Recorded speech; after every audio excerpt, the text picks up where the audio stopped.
Marlène Schiappa, la secrétaire d'État à l'égalité hommes-femmes, a assisté hier soir au grand débat national organisé à Sainte-Livrade-sur-Lot.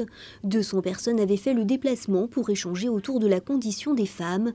Parmi les différents témoignages, ceux de mères rencontrant des difficultés à élever seuls leurs enfants, mais aussi des retraités conjointes d'exploitants agricoles confrontés à la baisse de leur pouvoir d'achat.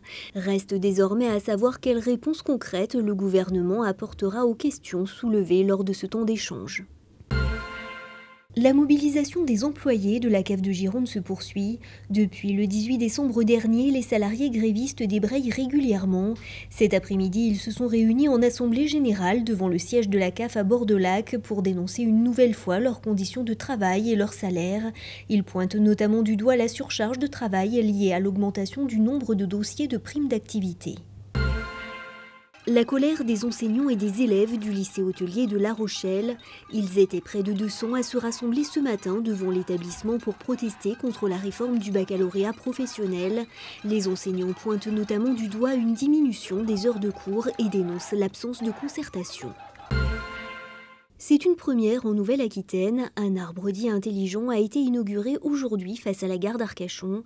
Des cellules photovoltaïques placées à son sommet permettent de récupérer l'énergie solaire, permettant ainsi de pouvoir recharger son smartphone ou son ordinateur portable. Des chargeurs prévus à cet usage sont en effet installés au pied de l'arbre. Cet arbre intelligent est également doté d'un site internet auquel il est possible de se connecter en Wi-Fi afin d'obtenir des informations telles que la météo ou encore l'hydrométrie. L'aménagement du boulevard Clémenceau à Royan ne finit pas de faire parler de lui. L'opération de plantation de 28 érables planes a commencé en ce début de semaine. Il s'agit de la première tranche du réaménagement du boulevard, une façon pour la ville de répondre aux critiques dont elle a fait l'objet concernant l'abattage des platanes du boulevard. Au total, 100 érables seront plantés sur toute la longueur de l'axe.